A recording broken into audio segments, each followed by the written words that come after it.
नमस्कार।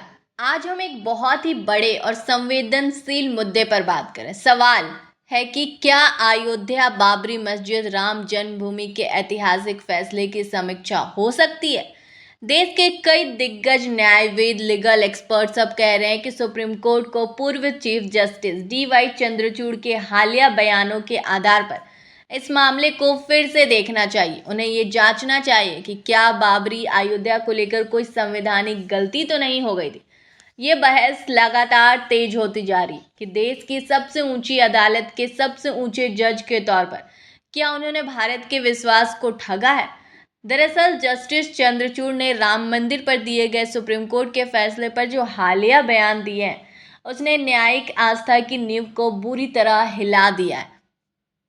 कई लोगों का मानना है कि उनकी ये बातें भारतीय न्याय व्यवस्था के में संद सेंध का मामला है। चंद्रचूड़ ने सुप्रीम कोर्ट का, जनता का और संविधान का और लोकतंत्र का मजाक उड़ाया। आरोप है कि उन्होंने कट्टरपंथी सत्ता की कठपुतली की तरह सर्वोच्च अदालत में बैठकर ऐसा इंसाफ गढ़ा जिस पर अब न केवल अंगुलियां उठ रही है बल्कि उसे बदलने की भी मांग उठ रही है। पूर्व मुख्य न्यायाधीश चंद्रचूड़ के इन हालिया बयानों ने सर्वोच्च अदालत के प्रति इस देश के गरीबों, साधारण लोगों, कमजोर लोगों और अल्पसंख्यकों के भरोसे को डिगा दिया, जो न्याय के लिए सुप्रीम कोर्ट की तरफ देखते हैं। इसी को देखते हुए मशहूर न्यायविद प्रोफेसर मोहन जी गोपाल ने एक बड़ी बात कही। उन्होंने कहा कि डी वाई चंद्रचूड़ के बयान ने राम मंदिर पर दिए गए सुप्रीम कोर्ट के फैसले के खिलाफ क्यूरेटिव पिटीशन दाखिल करने का एक मजबूत आधार दे दिया। उनका कहना है कि चंद्रचूड़ के बयान के बाद अब इस फैसले को चुनौती दी जानी चाहिए। इस फैसले पर भारतीय न्याय व्यवस्था पहले से ही बटी हुई है। आम लोगों को एक बड़ा समूह मानता है कि इंसाफ नहीं हुआ। न्यायपालिका का भी एक बड़ा तबका पहले दिन से कह रहा था कि न्याय की कसौटी पर यह फैसला नहीं कहीं टिकता ही नहीं। कई लोग मानते हैं कि ये फैसला संघ, बीजेपी और कट्टरपंथी ताकतों को खुश करने के लिए न्यायिक नैतिकता को दफन करके लिखा गया था और अब इस फैसले को लिखने वाले जज ही बता रहे हैं कि उन्होंने तथ्य और तर्क तो देखे ही नहीं। याद करिए 2019 में सुप्रीम कोर्ट ने अयोध्या राम मंदिर विवाद पर अपना फैसला सुनाया था। फैसला सुनाने वाली 5 जजों की पीठ में justice Ranjan Gogoi, justice M A Bobde, justice D Y Chandrachud, justice Ashok Bhushan और जस्टिस एस अब्दुल नजीर शामिल थे। इस फैसले पर किसी भी जज ने अपनी दस्तखत नहीं किए थे, इसलिए कोई नहीं जानता कि ये किसने लिखा, लेकिन ऐसा माना जाता है कि इसे लिखे जाने वाले जज डी वाई चंद्रचूड़ रहे होंगे।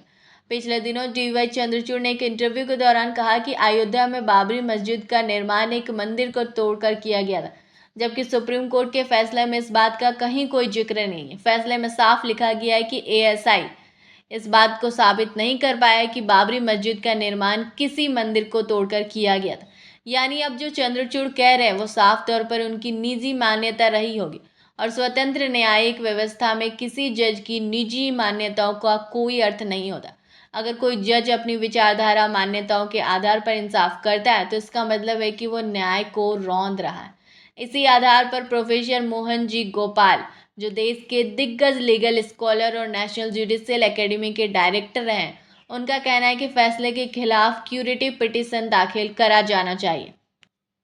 प्रोफेसर गोपाल कहते हैं कि अदालत की सबसे बड़ी जिम्मेदारी है कि वो ऐसा इंसाफ दे जो लोगों में भरोसा कायम करे। इंसाफ का होना ही ज़रूरी नहीं है बल्कि इंसाफ होते हुए दिखना भी चाहिए, खासकर उन्हें जिन्हें मुकदमे में हार मिलती है। प्रोफेसर गोपाल का मानना है कि अयोध्या का फैसला गलत तरीके से सुनाया गया और अब डी वाई चंद्रचूड़ के बयान के बाद इस मामले में क्यूरेटिव पिटीशन दाखिल किया ही जाना चाहिए। आप क्या सोचते हैं ये हमें बताइए। और अगर मान लीजिए क्यूरेटिव पिटीशन दाखिल कर भी दी जाए और सुप्रीम कोर्ट सुनवाई के लिए स्वीकार हो भी कर ले और सुप्रीम कोर्ट के लिए स्वीकार भी कर ले और मान भी ले कि फैसले में चूक हुई है, तो उसकी भरपाई कैसे होगी। अब राम मंदिर तो बन चुका है। अब आप इस पूरे मामले पर क्या सोचते हैं हमें कमेंट बॉक्स में ज़रूर बताइएगा।